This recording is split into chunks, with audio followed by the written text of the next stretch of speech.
very special evening. Very, very special evening. Kosher Olay Nasro. It's very hard for us to say goodbye to Steve. We're not really saying goodbye. Please, anybody need to speak, please leave the room. Can you hear? You can't hear?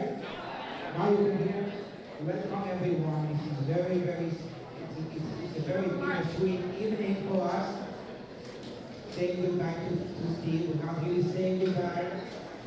We will go to Florida, we'll come here, but I want to say, I'm going to miss him dearly. Rabbi Akiva,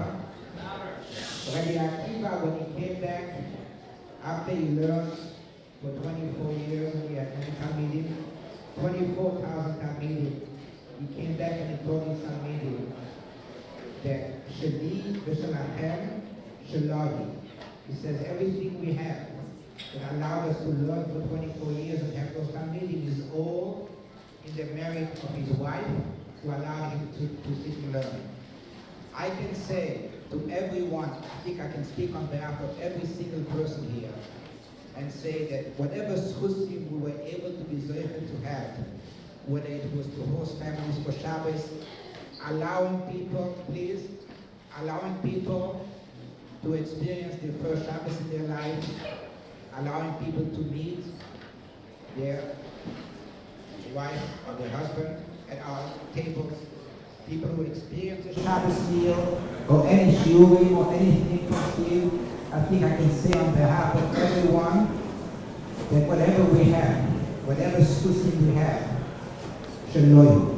It's the schus of Steve. It's really in his schus, in his merit, that we were able to do whatever we were able to do here on the west side.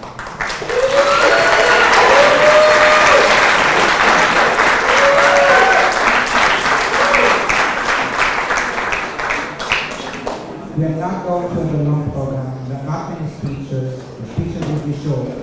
But please, everyone, many people here want to hear every word.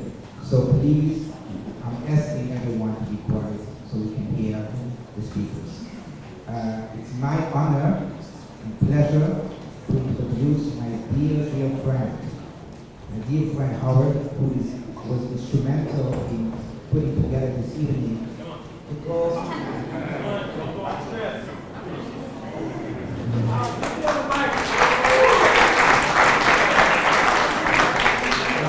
progressives yet, so I'm taking my glasses off, so I can't see anyone here, but I can see in front of me. We need absolute silence because we're streaming this live around the world. Facebook, Instagram, all these different social media platforms for Steve. So everyone who's going to be up here, they're going to be part of this global event. It's amazing. Can everyone hear me okay now? Yes. Fantastic. This is Eisenberg. You can hear me? Okay. Thank you, Philippe, so much. Philippe and Deborah are people that I'm very close to, and they also have an incredible Shabbos table that I'm at frequently, and so beautiful that you can be up here to help recognize Steve tonight. And I agree with everything that Philippe said, but there's just this one kind of uneasy feeling I get when I'm in Steve's presence, that, like I'm in the presence of greatness. I'm unworthy. You know what I'm saying? It's like Steve is so beyond that it's hard to feel like you're living up to your potential when you're with Steve, or when you watch what Steve does. He's doing mitzvahs all the time. I do not think he sleeps. Has anyone ever seen him sleep besides Mom? Right? He's like the Energizer Bunny on kosher steroids. He's the kosher Energizer Bunny. I really do not know when you find the time to send all those emails and texts, setting people up for Shabbos meals, setting people up for Yom Tov meals, for Shabbos and Yom Tov hospitality, teaching Torah classes, leading trips to Israel, making matches, giving career advice, just doesn't end. When it comes to caring for a fellow Jew, Steve Eisenberg is absolutely relentless. In a good way, right?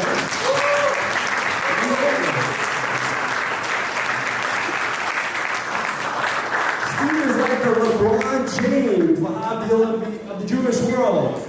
You know, after all these years, he's stronger, he's better, he's more efficient, he's better at what he does, he's amazing. You like LeBron? Who? Okay. Forget the question. You're better than ever after all these years. And I think it's because Steve Eisenberg is not cut from the same cloth that most of us are cut from. He's truly a gift from Hashem. And Steve Eisenberg, is a model of what all of us can truly aspire to. Do I have an amen, Philippe? Absolutely. Do I have an amen from the crowd? All right, I'd like to see you get involved here. Is there anyone in this room who has ever been to a Shabbos meal set up by Steve Eisenberg? Raise your hand. Oh my gosh, okay, not surprising. Keep those hands up. Keep those hands up. Now, is there anyone in the room who has ever been the recipient of Shabbos guests that Steve has sent him? Keep your hands up, everyone. Is there anyone in this room where Steve played a role in your marriage, in your dating, and things of that sort? Has he set anyone up? Show of hands, yes. Is there anyone in this room who Steve has helped find a job, help with your career, do a deal, network for you? Raise your hand. Now I want everyone who raised their hand once to raise their hands right now. And look at all the people in this room who've been touched by Steve Eisenberg. And if you're not raising your hand, then you must be Steve Eisenberg.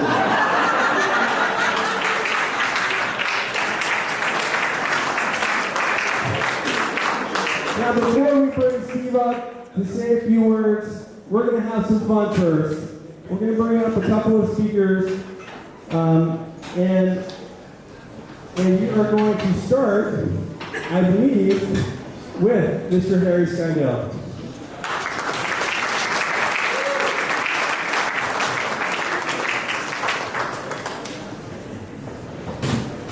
Good evening, everybody. You able to hear me? No. My words will be a little more serious, but thank you both for your meaningful words. There's a lot to say, and I was allotted only a few minutes, so I'll try to focus on maybe three areas in which I think Steve distinguishes himself from all others. There's a well-known Mishnah in Sanhedrin. The Mishnah says, "Kol v'kayim nefesh achas miYisrael, ma'ala alav hakasav kilu kiyem olam maleh." Whoever preserves one neshama, one Jewish soul, it's as though he preserved an entire world. I started thinking, how many lives has Steve Eisenberg impacted over the last 3 decades? And I tried to create a mathematical estimate or calculation as well. It's 3, 4, 5 dozen every Friday. It's several dozen every Yom 2 days here, 1 day in Eretz Yisrael, sometimes 2 for the Americans. Multiple countries, multiple SOSs, special numbers of guests, over 100, 2 Seders, every year, year after year, Simchas Torah, many more, Purim, many more. JICNY, the organization Steve founded with the Samuels, Gavin and Jody, that welcomed in foreigners,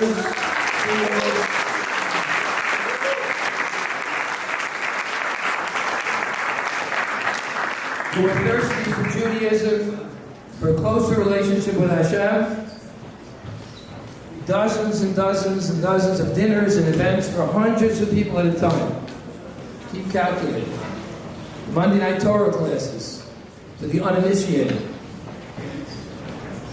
The shidduchim, the job initiatives, birthright, twice a year. Missions to Israel, college campuses, and on and on and on. Hosting in his own home, dozens of guests on Friday nights. I came to a number over the 30 years of probably close to 25,000. Now that's not unique individuals.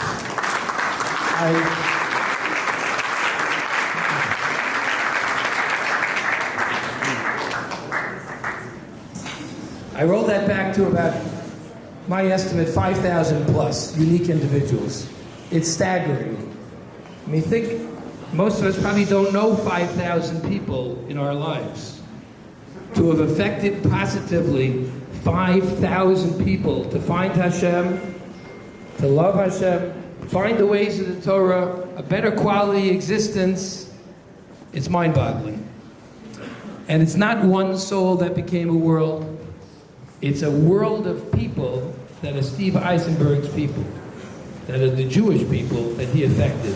This room, Steve, look around, it's a microcosm, a small fraction of Steve's world. Thank you.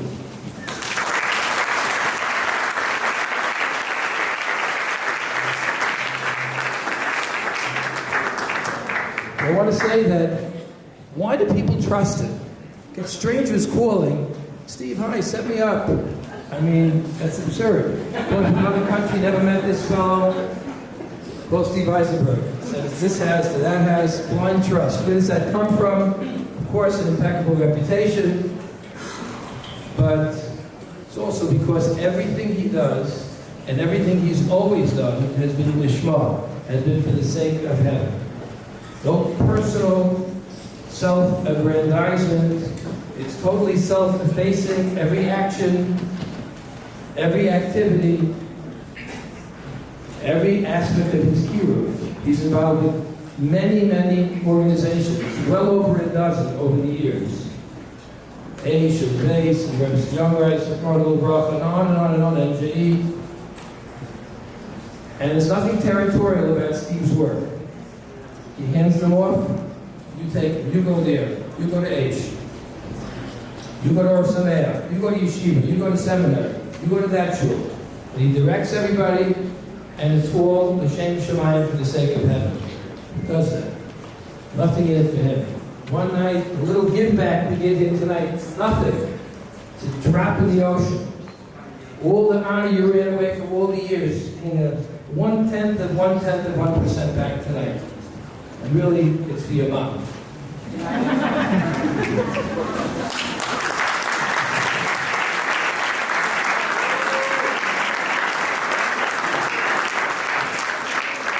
And my third and final point, I'll just focus on, is that don't make the mistake of thinking Steve is a hero to the Upper West Side. Because if that's what you think, you really don't understand who Steve is and what he's accomplished. Steve's handiwork is around the country and it's around the globe. The lectures, the events at college campuses, fighting anti-Semitism, giving some succor and hope to students who are besieged by the other side. And Steve is there lecturing friendship all around the country. Shabbatons by the dozens over the years in the cities around the country where you wouldn't believe there were Jews. And countries, Canada and England, and all over the globe.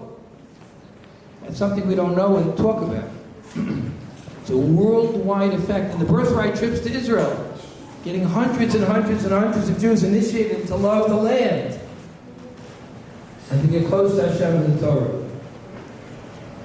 And I do want to say that I think a source of Steve's strength is here tonight, and that is his mom.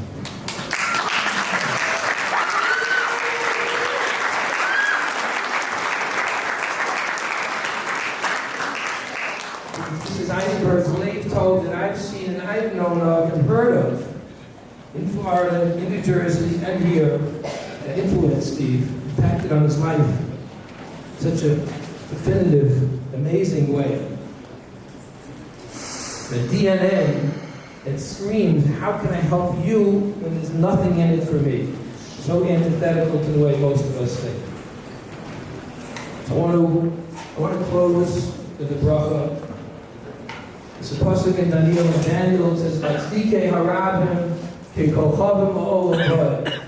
Those who make others do good, who cause others to do mitzvos and good deeds, it's as though they're creating multitudinous stars in the heavens. And Steve, all the souls that are here and that aren't here tonight, thousands of them, all those true souls that are now flickering with a love of Torah, a love of Yiddishkeit, a love of Hashem, because of you, all those souls should illuminate your path to Miami, for the rest of your life, wherever life takes you, hopefully back here. And it would be a source of great strength, energy, happiness, and accomplishment for you, always. And on a personal note, I go back with you, besides your family, probably longer, or just as long as anybody in this room, pretty close to 4 decades. And I want to say thank you for all you've done for my family, all you've done for the community. Rachel and I, on behalf of everyone here and ourselves, I'm so appreciative. We've watched you, what you've done here is inspiring to us and to so many in our neighborhood. You've you're the cornerstone of Chesed in our community. You've literally changed the face of the Upper West Side and beyond. And I want to tell you that we will always admire you, treasure you, and love you.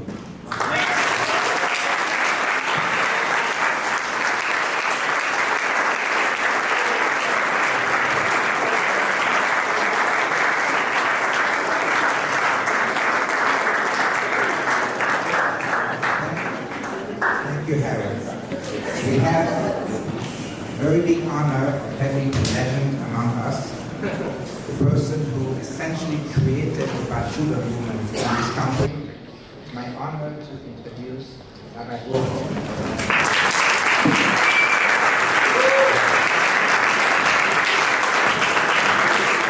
So they once asked a great rabbi, what do you have in mind when you wrap yourself in talis? What do you have, what kavanah do you have in mind when you wrap yourself in talis? He says, when I wrap myself in my talis, I have in mind that when I swing the tzitzis around, it shouldn't slap the next person in his face. So what do I have in mind when I have to speak a tribute to Steve Eisenberg? There are 200 people standing here. I'm going to be very brief. That's what I have in mind. Standing. Dear Salman Ara, Steve, where are you? Oh, the almighty Sergeant at Arms. I am one of the many hundreds of people who refuse to say goodbye to you. At best, we will say farewell, or even better, lehitraot. See you soon. We're sending a truck to bring you back. As Rashi comments regarding the departure of Yaakov, our forefather Jacob, from the city of Beersheba, the departure of a tzaddik, Yitzia, tzaddik, oseroshem, the departure of a tzaddik, a righteous person, leaves an impression.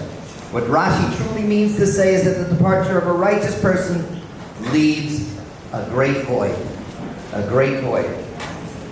Just as Jacob was the glory and splendor of Beersheba, you, Steve, are the glory and the splendor and the beauty of the Upper West Side. And without you, our neighborhood and our domiciles will not be the same. We will be bereft. We'll be empty. The Lubavitcher Hasidim are known for their incredible Mesiras Nefesh, their absolute and total commitment and devotion to others. I do not exaggerate when I say that you could teach them a thing or two regarding complete selflessness and total abnegation for others, both Jew and non-Jew, both close friends and strangers. Nobody knows how you did it, where you got your strength, where your energy. I think I know. Blessed be the womb that bore him.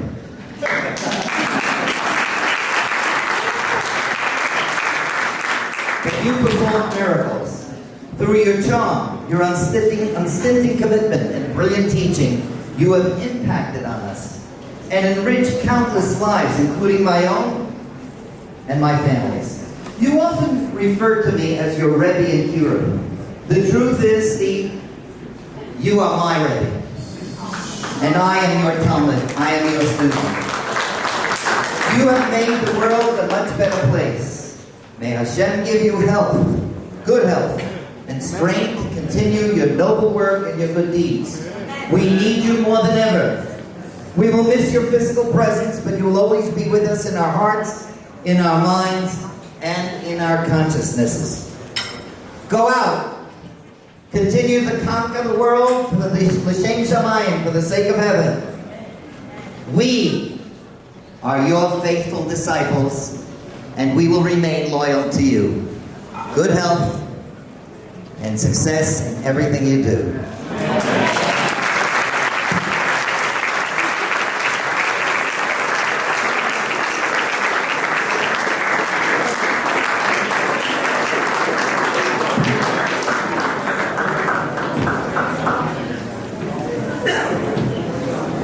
Our next to follow. And we're going to try. You've all heard of Saturday Night Live, right?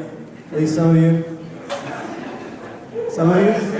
Yes, okay. Well, under the circumstances, we're going to do Tuesday Night Live tonight. Featuring Steve Eisenberg!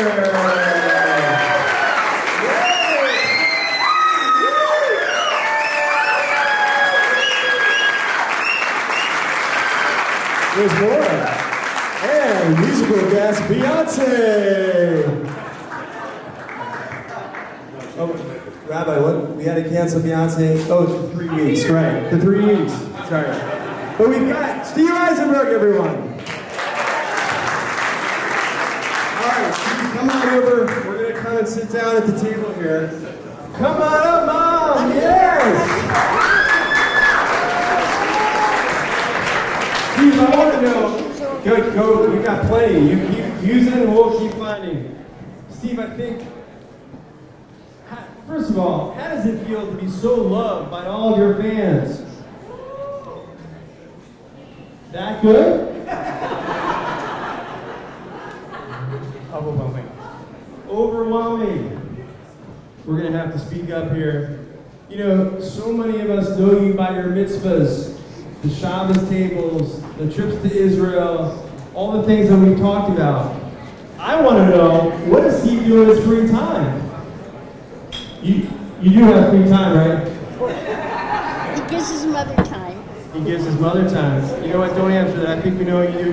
You don't really have any free time. Steve, do you remember how we met? It was a long time ago. This is what happened. I moved to New York City quite a number of years ago. And I pressed play on my answering machine, which tells you how long ago it was. And this is what I heard. Hello, Howard. This is Steve Eisenberg. I met your cousin Yerach Mila Esha Torah in Yerushalayim, and he said that you just moved to New York City. Are you free for Shabbos? I want to invite you for a Shabbos meal to the Schwartzes. Now remember, Steve, I was a totally secular guy, right? I didn't grow up with all this stuff. So, you know, a lot was going through my head at this point. Like, who is this guy, and why is he inviting me to someone else's home for a meal? That is just weird. You are a one-man welcoming committee to New York City, everyone. Is that right?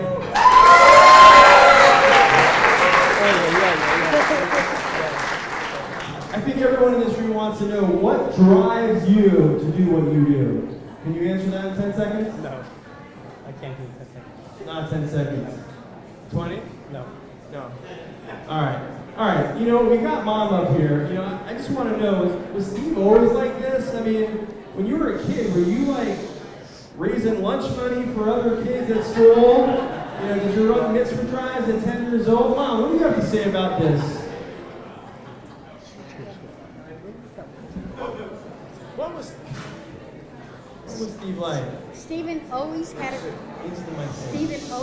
a mind of his own. He was hard to raise, but he knew what he wanted, and he got what he wanted, and he was always right, and I was wrong as the mother.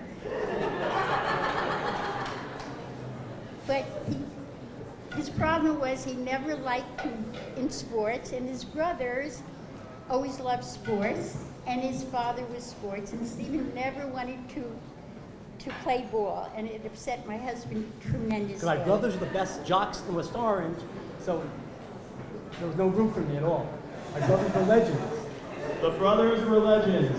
Baseball, soccer, everything. So, Mom, what did he do if he wasn't doing that?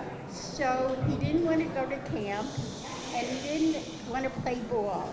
So we had a supermarket, and my mother-in-law was involved with us, and she said, we're going to give him a job. He was now 5 years old. He could not read, but we gave him coupons from the store. Hold on a second, folks. We just heard Steve was working at 5 years old. He had a job. At the store, at the family store. So what happened was, my mother-in-law said, we'll let him sort out the coupons that you get from the manufacturers. He did not know how to read, but he memorized all the. No, he was 5 years old. 5 years old. There he goes. So he would sort them out. He did not know how to read, but he memorized all the companies. So then I would add them all up and send it to a clearinghouse. And the check would come in from the company, and Stephen wanted to go to the bank and open up his own account. He was the youngest one in the bank. The bank tellers used to laugh because he used to make his own deposits. And he would get paid 2 cents a coupon plus the holding. And he was always ready to do and run. He was never a little boy. He always wanted to be grown up. So he was an investment analyst, a specialist, a global financier at 10 years old, is what you're saying. Sounds like Steve. When he was 8 years old, he didn't want to go to camp, so he worked in the store. I'm sorry. I said, what do you want to do there? I want to be on the register. So he started to work on the register, and people thought he was a midget. So we put him on a box, and he was checking out customers. He was checking out customers at the store, sitting on a box, and they thought he was a midget. How to make him taller. Are you getting this?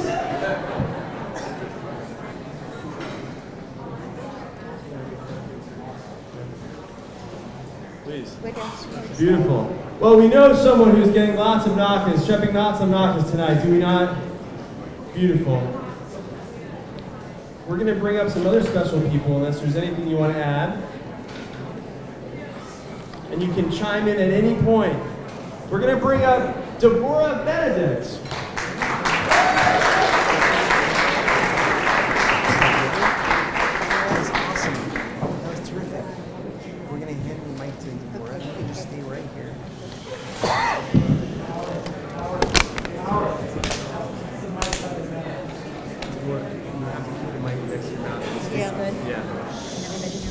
So welcome, Deborah. I understand that Steve may have sent you one or two guests over the past 20 years to your Shabbos table. What can you tell us about Steve and his Shabbos guests? Well, I'm going to do a Howard. Has anybody been to my Shabbos table in this room that Steve sent? Can you raise your hand? You did a lot of cooking. After Shabbos, we get a text. How was Shabbos? How were my guests? Steve doesn't just send the guests, he owns the responsibility of do they come on time? Did it work out? Did they show up? Oh, I'm so sorry, as if it was his fault if they didn't or if they were late or anything. He looks at the people that he sends as if they were his children, that he's not just teaching them Torah or giving them Shabbos, but he's responsible for them as human beings. They're an extension of him in some way, and that's very special. It's holistic. Beautiful. Beautiful. And none of the Shabbos guests have never not shown up, right? That never happens. Or late, or anything like that. But we still love them. We still love those Shabbos guests. Yeah. Beautiful. We're on a roll. Our final guest for this evening. We're gonna bring on stage in just a minute. If Scott, Brenner, and Jordy Fetterman are in the house, please start making your way up here.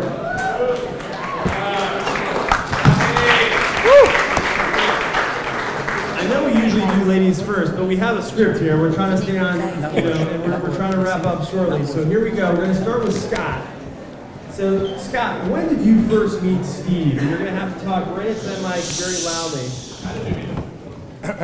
So I actually heard about Steve's Torah class from a near and dear friend who's in the audience tonight, Evan. Thank you so much. And so Evan told me about Steve's Torah class, and I decided to check it out one Monday night. Amazing.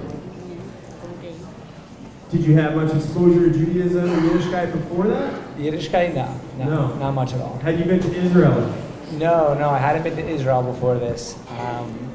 But Steve invited me to join one of the trips that he was leading, and I'll give it up to Steve. He was very persistent. I said, no, work, I can't make it, the cost. Steve did not give up, and I ended up going on the trip, had an absolutely amazing time, and this trip has had a tremendous impact on my life, and yeah, it was amazing. Incredible. It's a testament to Steve's persistence and your willingness to go out of your comfort zone and take that journey. So, kol kavod to you.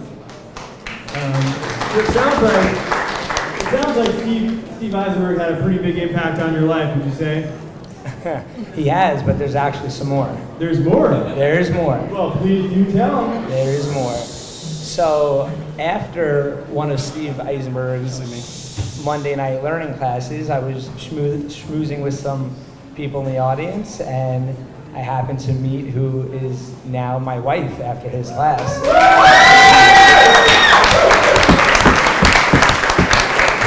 Unbelievable, Mazel tov. Thank you. That's Pretty incredible. unbelievable. Wait, so what you're saying is, but for Steve Eisenberg, you may not have gotten turned on to Judaism, you may not have gone to Israel, and you may not have met your wife. Is that right?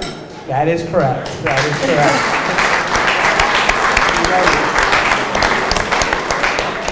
I suspect Steve invited you to a Shabbos meal or two over the years? You do suspect correct. It's funny that you ask. So when my wife Atara and I were, at this point, maybe gone on 1 or 2 dates maximum, Steve, using his renowned Steve Eisenberg intuition, happens to invite Atara and myself to his Shabbos meal. And that night we talked a lot, and our relationship continued to bud after that. And next thing you know, Steve Eisenberg is giving us a bracha under our chuppah. So it was really amazing. Incredible. Thank you, Scott. Thank you, Scott. Thank you, Alex.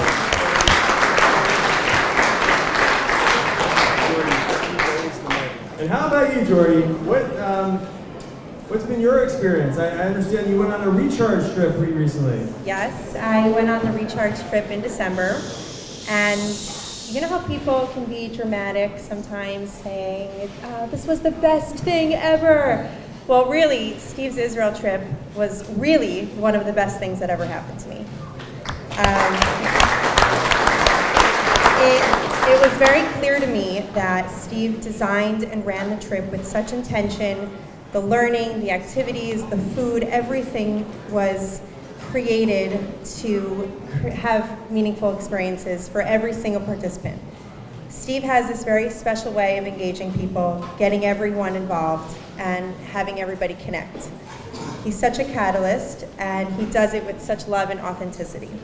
To give you just a quick example from the trip, one day we started out with 4 hours of learning at Esha Torah in the Old City. Then we got on a bus toward Hebron, But before we got there, we stopped and bought food and snacks to give out to Israeli soldiers being captured along the way. And I thought, how special and thoughtful that Steve arranged that. We then went on to Marat HaMachpelah and prayed and cried, lots and lots of crying.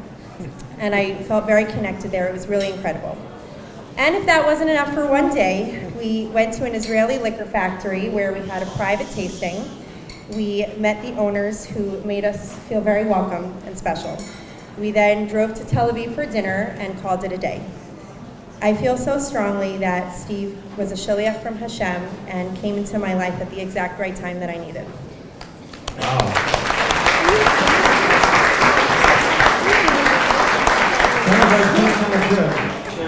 Have you been in touch with Steve since the trip? Definitely. Steve texts me or emails me every Wednesday, like clockwork, asking me if I need a meal for Shabbat. And at first, I was only having Friday night dinner, and now I observe Shabbat day as well. Oh, and one last thing. Steve's dating advice. Whenever I would call Steve after a date and tell him I met an amazing guy, Steve would say, "Shh, only tell your mom and Hashem." Not so sure about the mom part, but definitely Hashem. Definitely Hashem. Wow. There you have it, folks. I think that is probably enough fodder for a Steve Eisenberg best-selling novel coming out from the book.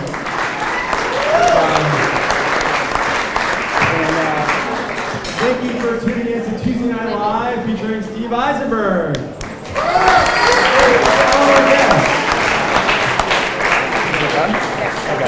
Before we turn the mic over to the man himself, we're going to ask Steve's brother Jeff to come on stage and say a few words.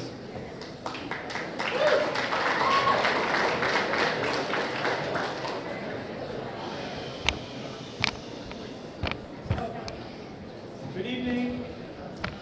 For those of you who do not know me, I am Steve Eisenberg's brother.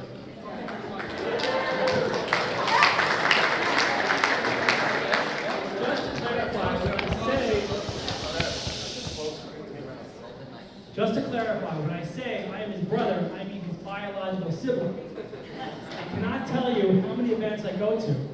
Okay, is that I work the room, and I'm meeting people, and I say, "Hi, I'm Steve Eisenberg's brother." And they say, "Yeah, me too." I said, no, I'm really his brother, because I know exactly how you feel. I'm also his brother, I know what you feel.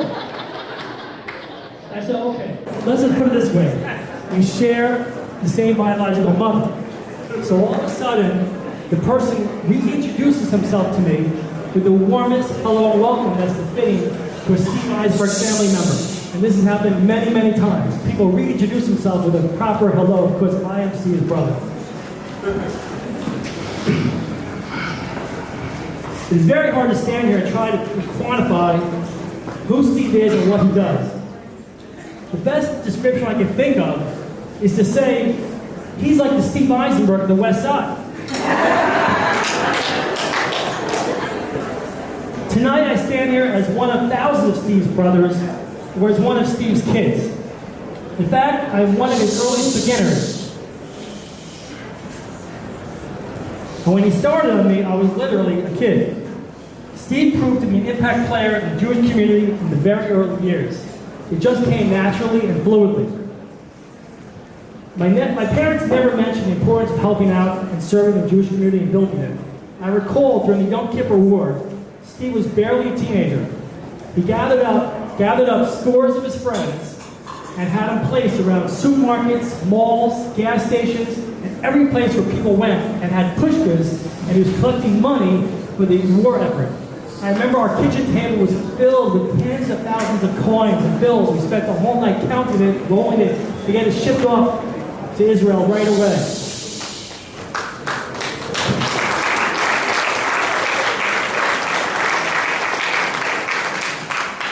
Steve credits my cousin Cheryl Salzal for making him pro.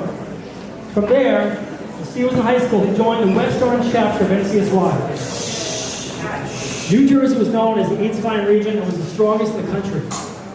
The West Orange chapter had less than 20 kids, were very uninvolved and could care less about the whole NCSY project. Within a year, Steve soon became president, and within 1 year's time, he had over 200 kids active and participating, which subsequently became the National NCSY Chapter of the Year.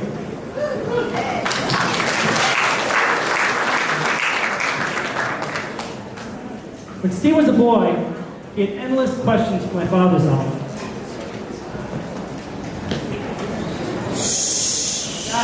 However, my father had no answer to the one question Steve asked. How could 6 million Jews die and nobody cared as they got murdered one by one? Steve could not accept the fact that nobody in the world stood by and didn't do a thing. He later recognized that assimilation was a modern-day silent Holocaust. He was never going to allow the next generation to ask him what he was doing while millions of neshamas were intermarried out of our 3,000-year-old religion.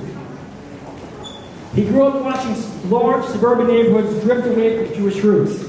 He witnessed his own frum community ignore those who were interested in Torah and mitzvahs. He saw Jewish co-workers and high school friends intermarry. He looked around and he saw nobody acting. Parsha Shemos, when Moshe Rabbeinu saw a Jew being hit by a Mitzri, the pasuk says, "Vayifen kol v'kol v'yar ki enish."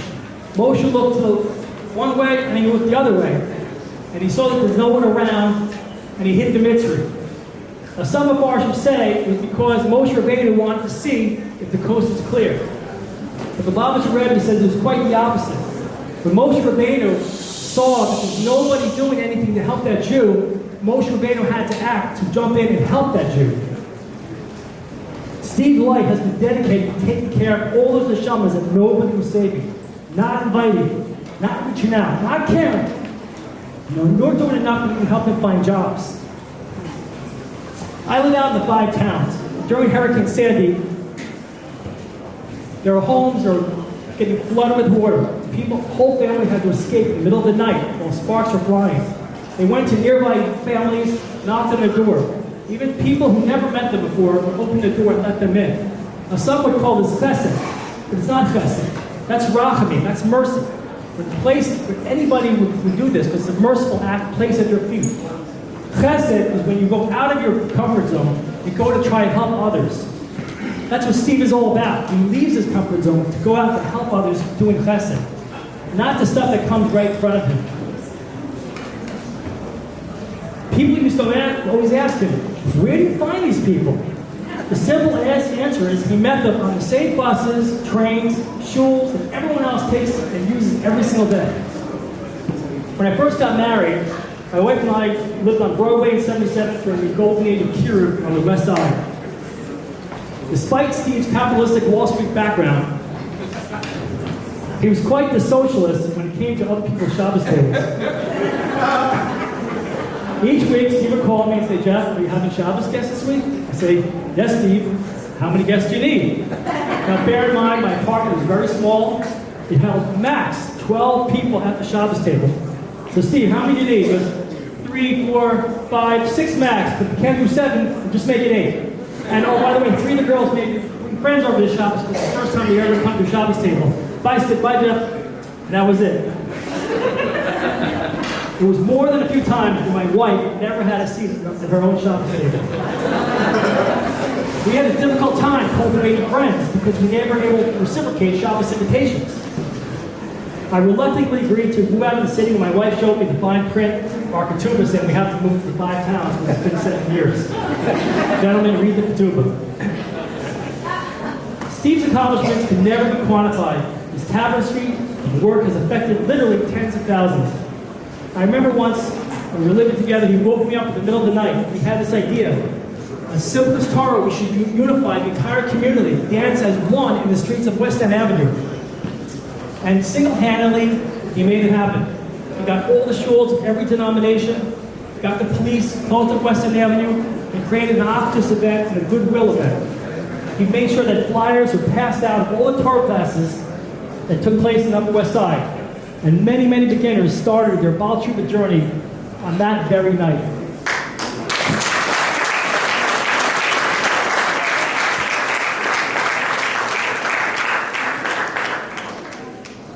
He started beginner services around the globe for Rosh Hashanah, running Seder's in cities across the U.S. He single-handedly created and fundraised for his own post-birthright trip, which clearly has made such an impact on so many neshamas. When he comes to our house for Pesach, he comes in 12 hours early, and he's on the phone 12 consecutive hours, dealing with all the Jews that he tried to get placed for the last 2 months, calling them week after week, but couldn't make up their mind till 1 minute before Shkia.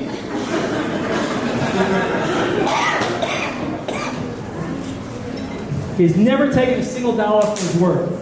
He works with and through every care organization that exists. NJA, MJE, Ma'or, Chabad, Rage, Gateways, H, JICNY, and many, many more. He goes where he can have the most impact. Just to give you one recent example of the Steve Eisenberg Jew, I was in Israel recently, and I tagged along with a brother-in-law of mine who was going to look for apartments. The broker took us around, we got to talking. She asked my name, I said, Jeff Eisenberg, is any relation to Steve Eisenberg? And I said, yes, he's my biological brother. So within minutes, she starts telling me, I was in New York, I'm from South Africa, I didn't know anyone who met me, I don't know where he met her, and invited her for Shabbos. She started coming to classes, and within 6 months, he handed her a check and said, you're going to Israel, to yeshiva. This woman today is married, 5 children, covers her hair, and lives in the old city.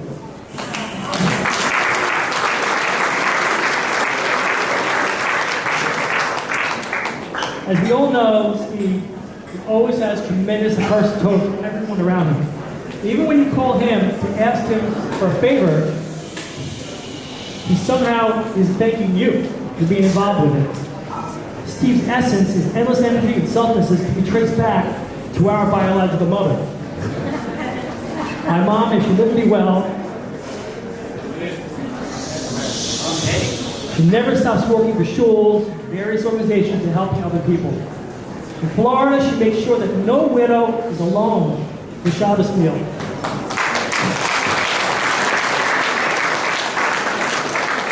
She is credited with raising 80% of the shul's annual revenue through her self-bonus efforts. In Florida, she is known as the Steve Eisenberg of Century Village.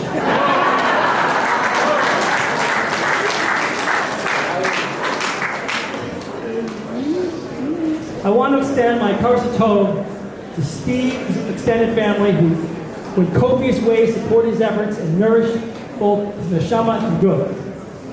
Thank you, Harry, Rachel, Marion, Chia, Sharon, Sinclair, Cassis, Mullers, the Benedicts, the Grosses, and so many more. As Rabbi Bogle mentioned, in Parshas Vayetze, it says, Vayetze Yaakov. Yaakov departed. Rashi explains that the reason the Torah used the word Vayetze is because when a tzaddik departs the city, he makes an impression for the time he's in the city.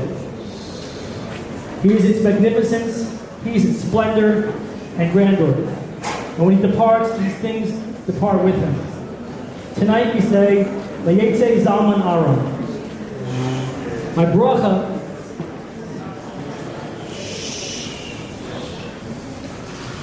bracha is that the great West Side community will strive harder to fill the void that Steve will leave behind. My bracha to Steve, that he should continue to be matzliach his efforts to bring Jews closer to Hashem. I am confident that he will help galvanize the Miami community, and in all of his chosim, all the thousands of people he's touched, will help bring Mashiach b'meira b'yameinu.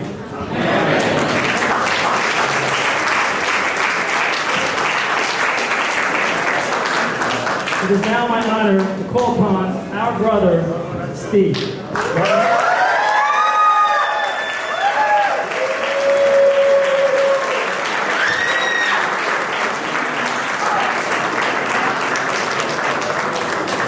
We got a little change in plan here. You know, a special evening would not be complete without a special gift. And having everyone here in this room recognizing you, loving you the way they are is a special gift. But we're also going to give you something tangible as well. So here to present the special gift is Shia Schwebel.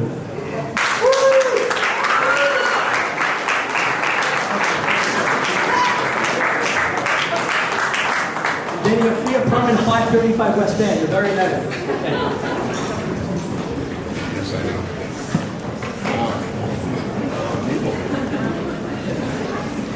Good evening. Can you hear me in the back? The Gemara says in Masechta Soita, Torah tchilasai b'chesed v'soifai b'chesed, meaning the beginning and the end of the entire Torah is about chesed. In Bereshis we are taught that when Adam and Chava were without clothing, it was Hashem himself who provided them with clothes. And at the very end of the Torah, when Moshe Rabbeinu dies, again it is Hashem himself who buries Moshe. With this principle, the Torah is teaching us that the very essence of the Torah is chesed. We are gathered tonight to pay tribute and wish a wonderful move to our dear friend Steve Eisenberg, who is the very embodiment of chesed. He has been a pillar of our community for the past 25 years and has gone out of his way time and time again for everyone in this room and beyond, providing chesed after chesed, meal after meal, class after class, with one inspiring act after another for the past quarter of a century.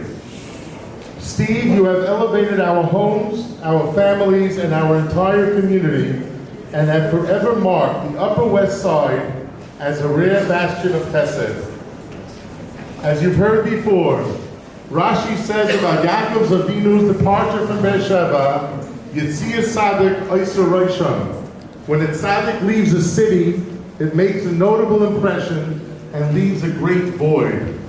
Steve, you have taught us all so much about life, about kindness and Yiddishkeit. However, your departure will leave a void in our homes and our hearts that can never be filled.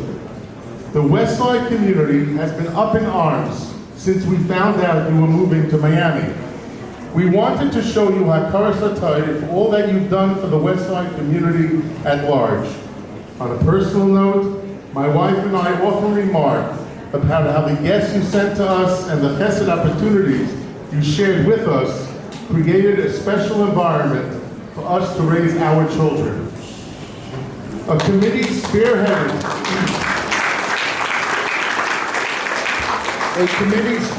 by Howard Felsen, Sharon Haberman, and my wife Mariam Schwebel came upon the idea of making this going away event. But they wanted you to have something more tangible that would include the people that couldn't come. So they came upon the idea of making a memory book, and people from all over the world have been sending in letters and pictures and memories to thank you for everything you've done for them and the way you've changed all our lives for the better. As a matter of fact, there are still entries coming in every day. Sasha Koslov Silber, one of your many students, immediately jumped in and volunteered to create this book for you from Israel with their help. It was a huge job and truly a labor of love.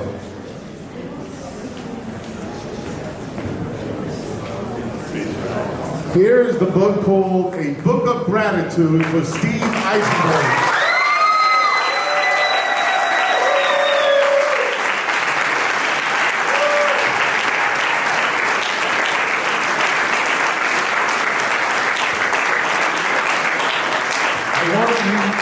I want to read the first page to you. V'chol mi she'oiskin b'tzorchei tzibur be'emuna, HaKadosh Baruch Hu yishalem secharam. This book contains a mere fraction of the love, gratitude, and appreciation that exists for all that you do for Klal Yisrael all over the world. We wish you much hatzlacha on your move, and know you have a place, and you know that you have a place to stay with us whenever you come to visit.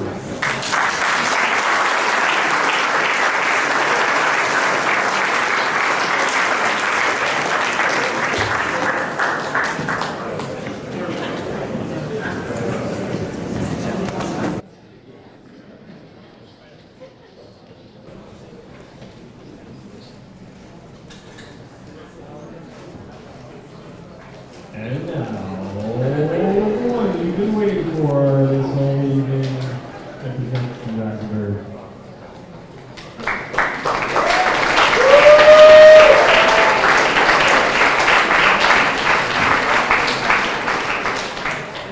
By the way, there's another Steve Eisenberg. Stevie Eisenberg. Thank you. Yes? I'm sorry? Okay. It's my mom. Thank you. Okay. So, wow. Shalom. Chulon Erev Tov. Wow. So, for those of you who know me, and you all do, you know that I've never at loss for words. No laugh. Is, Mom, how old was I when I started speaking? Very late, right? You had a speech problem.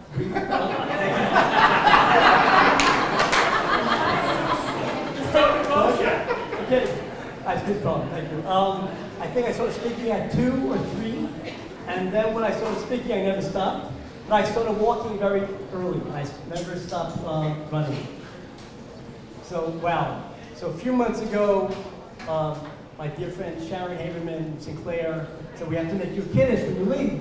I said, no, it's okay. It's not going to happen. The Schwabel said we have to have something. It's not going to happen. The Skydels, the Benedicts, Jody Samuels, they were asking me incessantly, when are you leaving? When are you leaving? The truth was, I really didn't know because I had to get an apartment, I had to get a mover, a lot of logistics. And then and especially Tom McDonald, Jody, and Gavin. Gavin's here. My partner's at JSCNY. Just landed from Poland. So I started suspecting something. And for those of you who know me, I don't like saying goodbye. When I was 16, my father drove me to school, and my father passed away subsequently and never saw him again. So many of you have gone through weddings. I'm not rude, I just leave. I don't like saying goodbye. I like saying hello. So it's very hard for me to say hello, say goodbye. So this is very, very challenging. So I want to thank Howard and Sasha and all the... So yesterday when I asked Howard, who do I thank? You have to give me a list to be able to extend a Hakarat Tov. So Howard said, it's everyone. There's a whole committee, it's a whole thing. So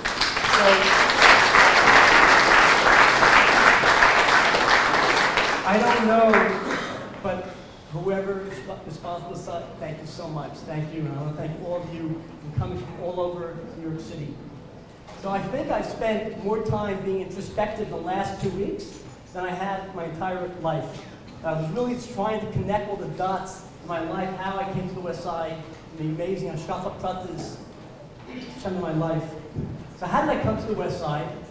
So I grew up in West Orange, Livingston, and many of you could relate to this. After college, I got the itch that I wanted to move to the city. And my mom said, what do you want to move to the city for? You know, your clothes are washed, there's food on the table, save your money, you don't have to move to the city. So subsequently, my mom remarried, amazing man, Irvin Hiltzig from Bracha, and I said, I want to give my stepfather hegemony of the home. I was the oldest. So I said the time was right. So again, Hashkafa Pratis, the yellow brick road of my life in the city. I was invited to a wedding in Cleveland, Ohio. So about like Norma Lamb's son's wedding. And I sat down next to a woman, Mrs. Tenenbaum, who actually lived next door. Wonderful woman. And the truth was, this woman was going to the same wedding as I, Hashkafa Pratis, and we started conversing, and she was sharing with me that she was a survivor and how she survived. She was in the train to Auschwitz, and her mother noticed the wood, the panel in the train was broken, and she started breaking the wood, getting bloody, and she pushed her out of the train, and Mrs. Stromer's of Bracha, in the middle of the forest, they both left, and the train continued chugging along, and her mother passed away. So we went to the wedding, we sat next to each other, coming back, And Mrs. Tannenbaum said to me, I like you. I said, I like you. So I said, what are you doing in life? I said, I'm looking to move to the West Side. So she was my sister, Mrs. Stromer, owns a building. And the building is right next door to the Jewish Center where I began my life in Manhattan, 147 West 86th Street. So I called Mrs. Stromer. So Mrs. Stromer, hi, Steve Eisenberg, your amazing sister gave me your number. She said, you keep Shabbos? I said, I try. Very good. Meet me in the Jewish Center Shabbos morning. So afterwards, I met her at Kiddush, and she said to me, in Yiddish, Nishon Shabbos Gret, I don't discuss business on Shabbos, but here are the keys, see if you like the apartment. And I don't discuss business. I said, okay. So I get the key, I go next door, $700, one bedroom. I said, Mrs. Stromer, I think after Shabbos, maybe you don't like it, maybe not, maybe yes. And I moved in next door. Subsequently, Shkacha, I go to Miami on vacation, and big single thing. It's the end of the week, and it's Ne'ilah, the end of the whole week. Nothing happened, and I met this fellow named Alan Nussbaum. And Alan Nussbaum looks at me with puppy dog eyes and says to me, so, nothing happened? You're a loser like me? Because you meet anyone? I go, no. He goes, where do you live? I said, well, I just moved to the West Side. Come to me, come to my family for Shabbos. Believe it or not, I did not know one person in the Upper West Side, and every Shabbos, dinner, lunch, I went to Max and Norman Nussbaum on 86th Street in Central Park West. Okay, back in the day, the shul of the West Side, before you had a plethora of all the shuls, you had one shul, which was the Lincoln Square Synagogue. That was the place. And I went to Lincoln Square Synagogue, and I was so ecstatic to go to the shul. My parents had started the shul in West Orange. I'm so acknowledged. I have another brother, I do, my brother Douglas, my sister-in-law Elaine,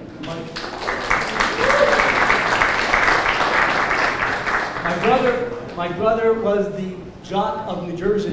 It was in the sport, he outdid everyone. So my brother actually started the shul in West Orange himself, it's family tradition, and his wife helps him. Right? So anyways, so what happened was, many years ago, we had the dedication of the synagogue in West Orange. My parents started from 10 families. People thought they were out of their minds. Jews were running out of Newark for Livingston, Schwartz Hills, and they started an Orthodox shul. And from those 10 families today, West Orange probably has 800 or 900 families. Why am I telling this story? Because when I went to Lincoln Synagogue, Rabbi Riskin was the guest speaker at the dedication of the building in West Orange. All right? I remember as a kid in high school, I said, wow, this rabbi's so dynamic, he's so charismatic, and here I am in Rabbi Riskin's synagogue.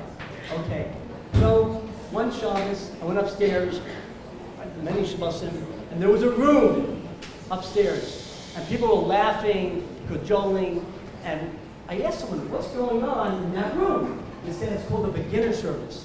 What's just a beginner service? What's a beginner service? People didn't have background, yeshiva background, public school background, and Rabbi Buchwald gives the class. But my mom didn't mention, I'm a Hebrew school dropout, okay? Just to share with you, I had a very big authority issue, very big, and the rabbi, the Hebrew school teacher, myself and a friend, we had issues with him because he was very, very good looking, and all the girls paid more attention to him than they did to us. Anyway, so I wrote a petition. 10 reasons why this rabbi should be fired. I put the petition, so the rabbi tried to seize it. I put it in my shirt, he came, took it, and that was it, I was expelled. My parents said to me, all you had to do was graduate. No, not Steve. He had to drop out. My parents were moms from the shul, and of course, Shem has a sense of humor. I had the longest Parsha HaTorah of the year, Parshas Korach. Barely bar mitzvah. Barely bar mitzvah. People screwed me up there. And on top of it, so many of you know I speak very quickly, and there's two reasons. Number one, I had a very, very bad speech impediment. Okay, very bad. My parents invested a lot of money, a lot of teachers, and here I am publicly speaking. So I speak publicly. All right. So back to Lincoln Square. One Shabbos, I sat down, and I said, wow, if Rabbi Buchwald, his words could resonate for me, I know they could resonate for friends of mine at work. Subsequently, one of my best friends at work came back from vacation and said, Steve, I have good news and I have bad news. What's the good news? Good news is I'm engaged. What's the bad news? They're not Jewish, but we're going to have a rabbi and a priest. You could come to the wedding and be under the usher. And I was traumatized. I was very, very traumatic for me. Because here, the grandparents survived the Holocaust. My friends tell me we're going to have a Christmas tree, we're going to have Hanukkah, and I felt very, very guilty. Maybe I could have done something. Maybe I should have done something. So I go to Rabbi Buchwald and I said, wow, I could do something. There's something I can do. It's something I didn't mention. So Howard asked me why I do what I do. And it really, I think the genesis of it started when I was a kid. So Julian Uris wrote a book called Exodus. All right? And the first time the movie was on television, and my father was a very tough business guy, big jock, and there were Jews interned in Cyprus behind barbed wire. And my father was a very big history buff. He used to study Encyclopedia World Book. Okay, I'm giving my age away. We used to study history. And I said, Dad, I don't understand. I thought the Holocaust, I thought the Shoah was over. Why are they putting Jews behind barbed wire on this island called Cyprus? My father, whenever we ask him a good question, he'd always say, good question. So I said, but why? He said, someday I might not be alive.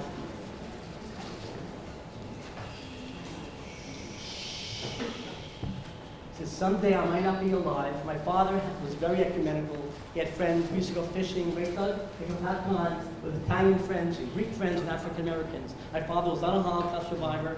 His mother was born in this country. He goes, someday I might not be alive, but a Jew's a Jew. And never forget that, and it's your job to make sure the Jewish people survive. So the worst thing you could do to a child is talk about your demise. And my father said, someday I might not be alive, but shuls don't get heated on Shabbos. You have to make sure that you're the one. The Judaism is not a spectator sport. You have to be on the playing field. Never forget what the world did to us. I was shocked, 10 years old. Okay, so subsequently, there's a New York Magazine article written, and I have Craig Horowitz write the article, and Rabbi Buchwald inspired me logistically, and I said, wow, I want to follow in his footsteps. Of course, my parents gave us the tools, but Rabbi Buchwald changed my life, and everything I do really is Rabbi Buchwald's mysterious nefesh, his alacrity, getting back to people, caring about people, rich, poor. It's Rabbi Buchwald. You are my Rebbe, no matter what you say.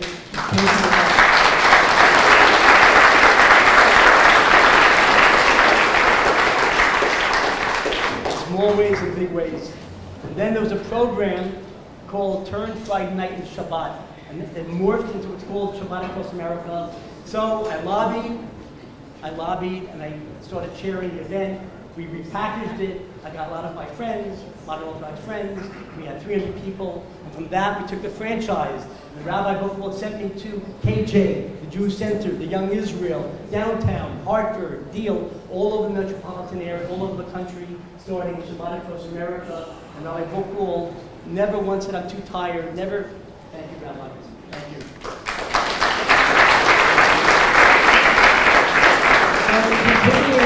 The yellow brick road, my life here was, I went to a restaurant, it was called Bernstein's, may rest in peace, and there was a woman, and I overheard her, she said she was looking for a ride. I'd met her once with my dear friend Marilyn Lefkowitz, Eva Levy, and I said to her, hi, you need a ride? So I asked my family, we gave her a ride, and Eva became a tremendous Rebbe, source of guidance as well. And one Thursday night, Eva said, what are you doing for Shabbos? So I didn't have plans.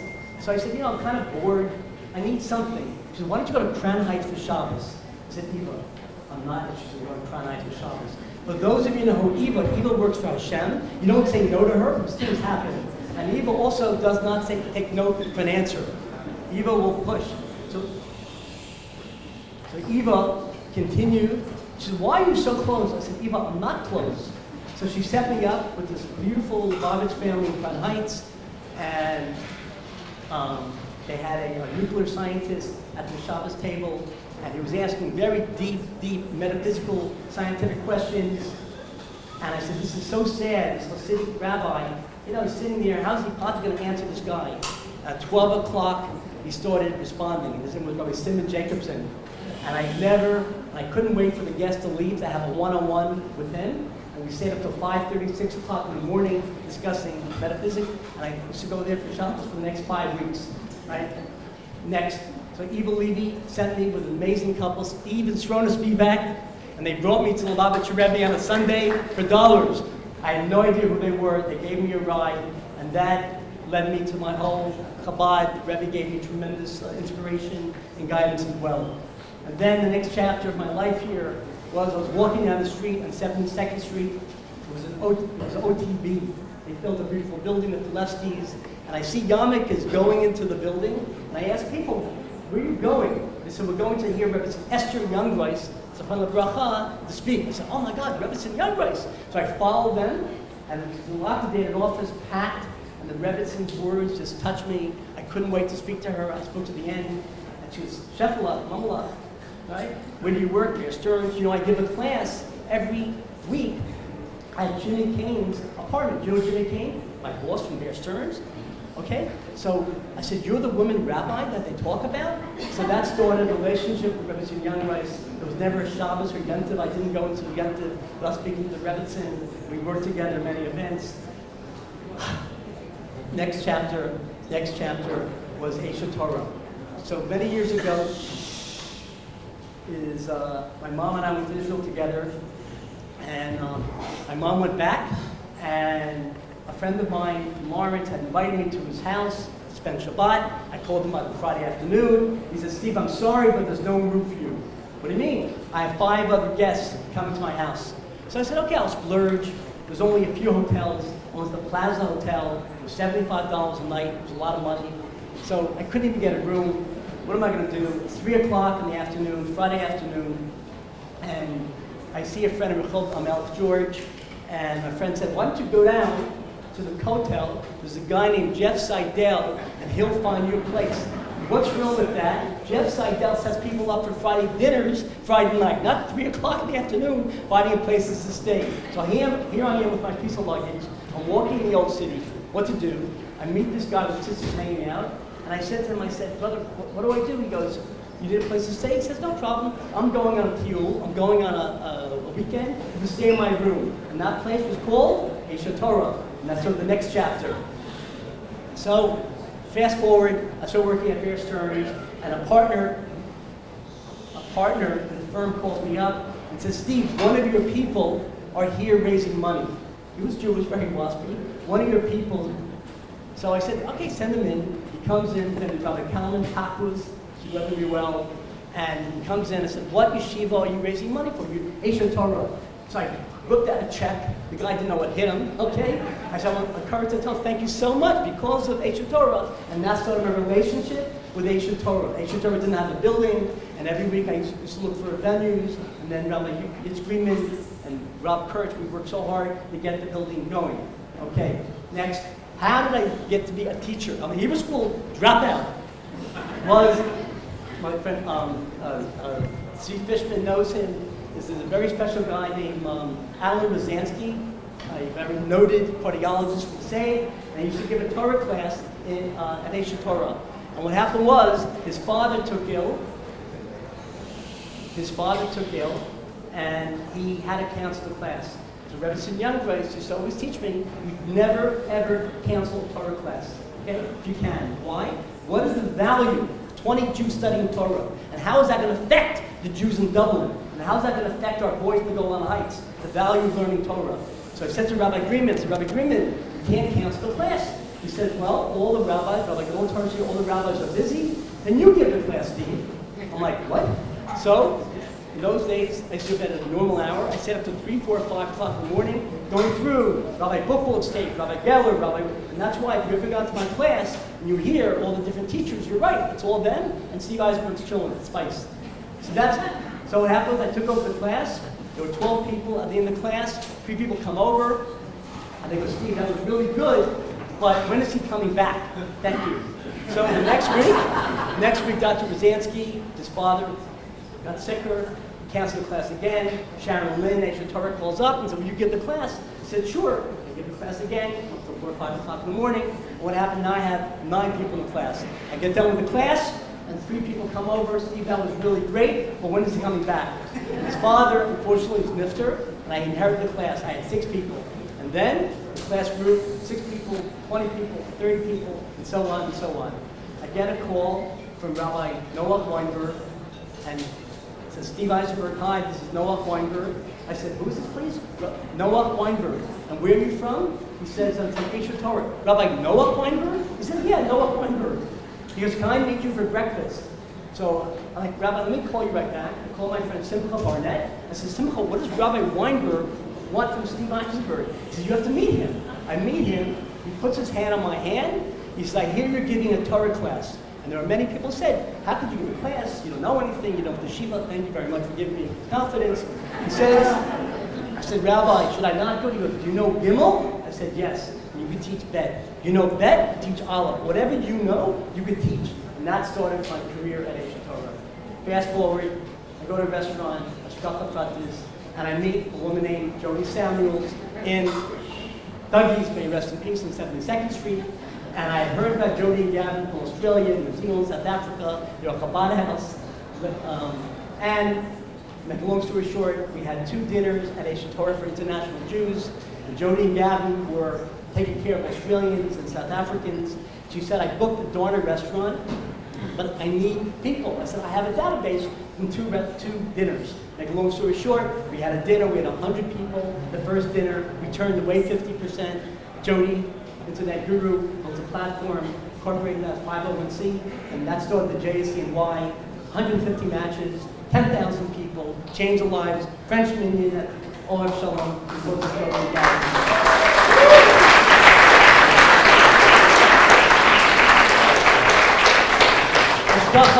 Birthright, so Howard mentioned Birthright. I was taking Nesher back to Ben Gurion. I sit next to Rabbi Gestetner. Who's the head of Mayanot. With a long story, he said, you know, I think you'd be a good madrich on our trips. 6 months later, he calls me up. I become madrich on Mayanot. I went and did it once. And then I got a call from Rabbi Eisenberg, eternally grateful. He led 19 birthday trips. 8 years ago, I just realized that people weren't going back. Through amazing partners, blessed them all. We started the first of its kind of post-birthday trip called Recharge. And that's how that happened. And then, finally, Karbach. How, if anyone that knows me, okay, I'm not a Karbachian guy. When I came to the shul, I was the only guy wearing a tie and suit, okay? So, there was a rabbi of Lincoln Square Synagogue. His name was Rabbi Weinberg, Simcha Weinberg. I went there for Shabbos dinner one Friday night. It was 11:30 at night, and Rabbi Weinberg said, you have to excuse me, my Rebbe said, we're going to see Shlomo. Shlomo, who I lived in the West Side for years. I was never interested in what goes on in that shul. So we go there, it's 12 o'clock at night. Shabbos comes in 2 o'clock in the afternoon, and they're having fish. 12 o'clock at night. I walk in. So my mom is a fashionista. There's halachas in fashion. You don't wear white after Labor Day. You don't wear yellow after Labor Day. I walk in, it's November, people are wearing yellow, they're wearing white. I'm like, I'm out of here. This is not my shul. No, and I can't get out of the shul because there's so many people, and I'm trying to get out, and all of a sudden, a guy raises his hand, and he says to Reb Shlomo, I don't know if I believe in Hashem. So Reb Shlomo says, why is that? I'm a nuclear scientist in Palo Alto. I don't understand why would Hashem create so many stars in the heaven. I'm thinking to myself, that's what's bothering this guy, the theodicy of life, the Holocaust. He's troubled. So Reb Shlomo didn't blink, and his response changed my life. He says, what's the halacha, what's the Jewish law when you don't know when Shabbos comes in? You count stars. So he said, it's true, there are many stars, but how do we know the value of one star? One Einstein, one Freud, one Mr. Schultz from Starbucks. One Jew can change the world. So I left, I said, wow, that's amazing. Next week I said, I'm going to go back another hit. The shul was half empty in those days. And I just want to acknowledge my Shai Yellen, who I got in my apartment across the Starbucks school. Again, Hashkafa Pratis. It was the last day. I want my dear friend Steve Aronson. And I said, Steve, I said, Shai, I was in an apartment in the building. And it turned out the landlord was the same landlord at 2nd Street. So I'm more than happy to destabilize the apartment. Anyway, the next week I went back to the Karbach Shul. And there was a woman who was laughing like a hyena. And it was really disturbing. But not one person in the shul said one thing about this crazy person. And then when I walked over to a woman, I said, didn't it bother you? This woman was laughing like that. And Reb Shlomo takes his hand, puts it on my shoulder, and says, how do you know that why she's laughing? I hear crying. You hear laughing, I hear crying. And subsequently, I found out this woman had a horrible, horrible thing happen to her. And I said that was it. It was done. And that began my voyage to Shlomo Karbach Shul. Okay. So, to conclude, is I just want to thank my father, my mom. My parents didn't teach us Ahavas Yisrael by what they said, what they felt, what they did. And Harry Skydell mentioned that my mom, she lived to be 120 in health, works day and night helping people. And the way we were raised, my brother Doug, day and night, my brother Jeffrey, what can we do to make a life, non-Jew, my father would say, is my best friend. What can I do to make a Jew's life better? A job and smile. I learned that from my parents. I learned that from the amazing, amazing teachers in my life, Rebbes. I just want to say thank you so much to all the families on the West Side for your love and your support and your chizik. I've learned so much. They say that you learn more from your students than you've given. I've learned so much from my students. Thank you. Thank you, thank you, thank you. I want to thank the Wolfson family. I'm the only rabbi in the whole Wolfson network that gets funding for programs. I want to thank a very dear friend who's been a tremendous source of encouragement and guidance. George Brewer, as a layperson, gave me a vision of what a lay Jew can do to the Jewish people.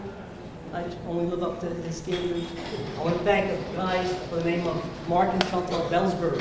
Mark, when I finished college, before business school I didn't go to, but Mark Belsberg sat down with me. You know the Belsberg threw out business cards, right? And because of that, it's launched my whole career. Right? And that gave me the visit to help people get jobs. Right? So with that, I want to thank all of you, the committee, for this amazing sojourn. And there's one thing I hope, maybe not as crazy as Steve Eisenberg, but if everyone in the room tonight could adopt 1 million of Jews, maybe you can't do what we do, but 10 Jews, they are my responsibility, that they're okay. Okay? A job, a smile, checking on them. You go to a Shabbos meal, bring someone with you. Okay? Have holy chutzpah. Make sure if someone is out of a job, maybe you can't find them a job, but try. Take their resume, try. A smile, a good word. Okay? That's what it's all about. All of us adopt 1 million of Jews. These are my Jews. And I learned this from the shul I'm going to, Mount Harvard.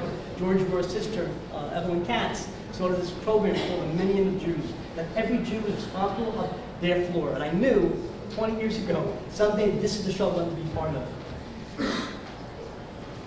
So I hope all of you, Rebbe Yanovich always say that the word for life in Hebrew is chayim, and the root words of chayim is 2 yuds. 2 people can see exactly the same thing. Do you see the fact that I went on a plane to Cleveland to go to a wedding, and that's how I started my sojourn? And I happened to go upstairs to Rabbi Koppel, or I happened to meet at Skydale's, or the Sharps, the Benedicts. It's all hashkafa pratis. And whether we see it or not, but it's there. And the other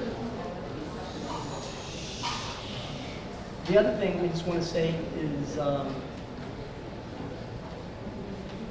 truly overwhelmed by all of this. It's beyond touching.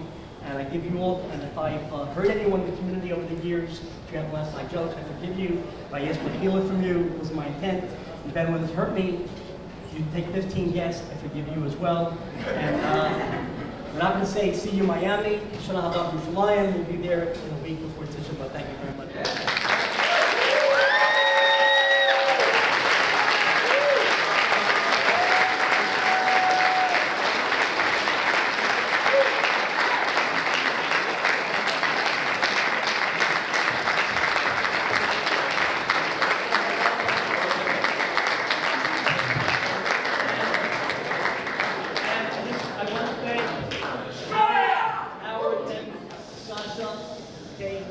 Help everyone together. Schwabels and Habermans and Scott Dales gave me a rough time. This was my biggest nightmare to have this, but Baruch Hashem I did. Thank you.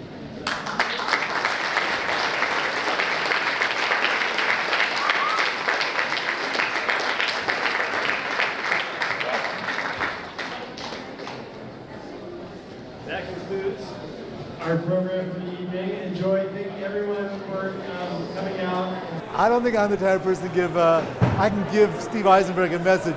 He's gonna be listening to Hashem's messages, and I know he's gonna be acting on them.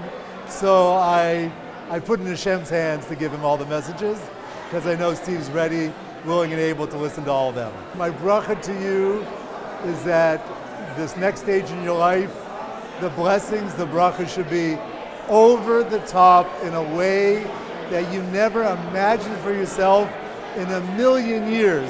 Even though you've had tremendous muzzle here, shinui makum, shinui muzzle, so there'll be a different type of muzzle, but I'm sure it's going to be amazing.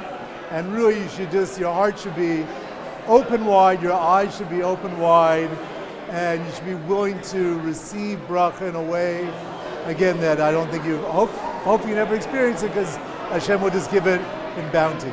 I think to describe Steve, there's a famous Chazal that teach us that Rav was always, the Heilige Rav was always with tefillin. He was always davening. He was always with tefillin. So the commentaries ask, how is it possible that Rav was always with tefillin? So the answer that the Kedushas Levi, the Baditchev Rav gives, is that Rav was always with tefillin, because we have two types of tefillin, as the Gemara mentions in Masechtas Brachos. There's the tefillin that HaKadosh Baruch Hu, so to say, has, which says, Mi ka'amcha Yisrael goy echad ba'aretz, which Hashem praises the Jewish people. And then there's the tefillin that we Jewish people didn't have, which says, Shema Yisrael Hashem Elokeinu Hashem Echad. Rav was always with the tefillin. He was constantly either thinking of Hashem or thinking of his Yiddish Kindalach of the Jewish people.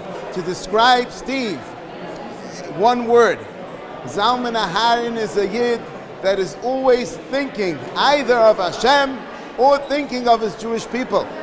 He is 24/7 thinking only how to be Marbek Kvoit Shemayim.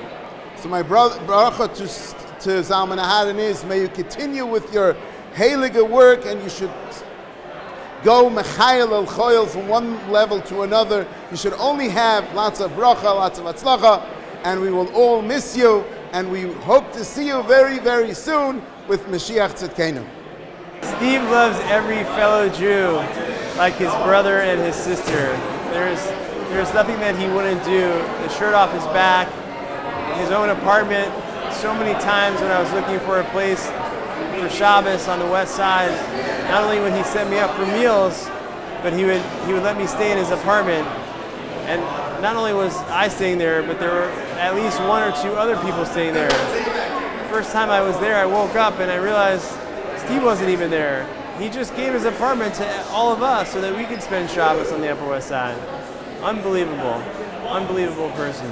Steve, my message to you is you should feel all the incredible love and appreciation from tonight and take it with you. Go from strength to strength. Chazak, Chazak, Baruch. You are a person who makes things happen. You're a catalyst. You're an activist.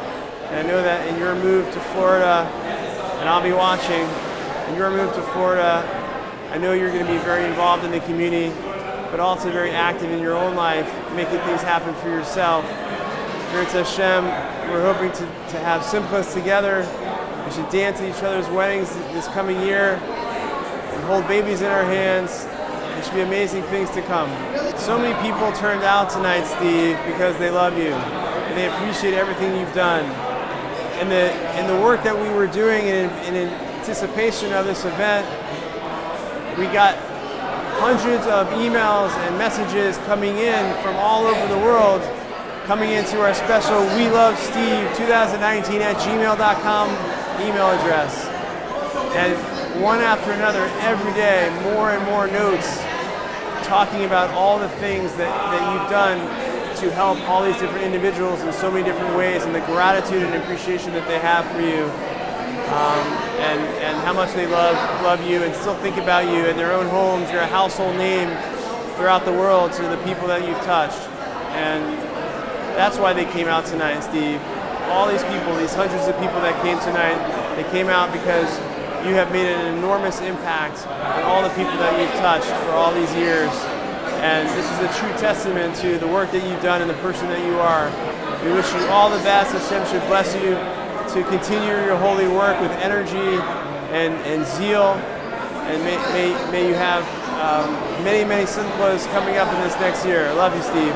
As is said that his father said, Judaism isn't a side sport. You don't sit on the sidelines. Steve's always been playing. He's always making sure every Jew is doing a mitzvah at some point, or he himself is doing a mitzvah on behalf of every Jew.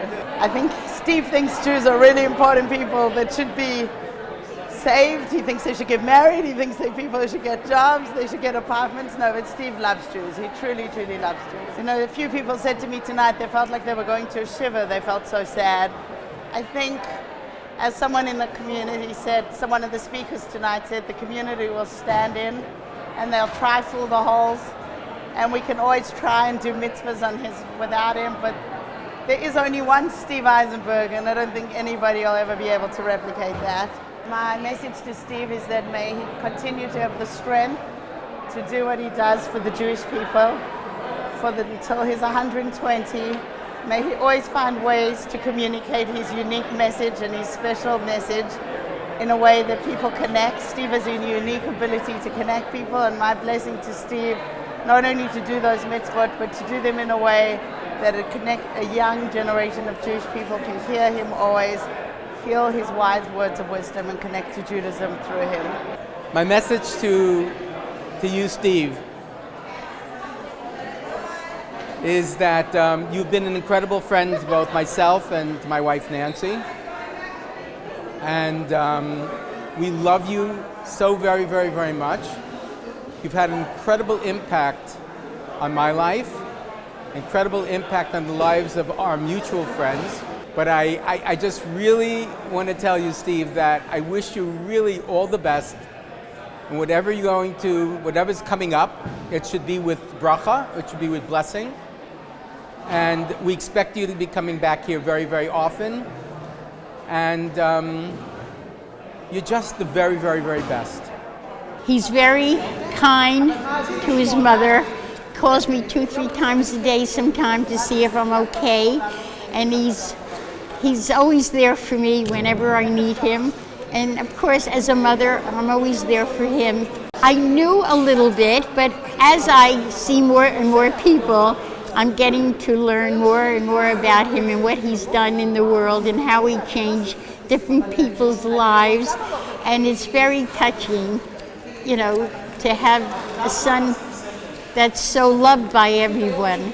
I live in Deerfield in the wintertime for 4 months, and he'll be an hour away, and he'll come to me for Shabbos, so it's going to work out. And he also has a lot of friends there and he's going to do his Kira programs, and he's going to start a lot of new things down there. He's already working on it.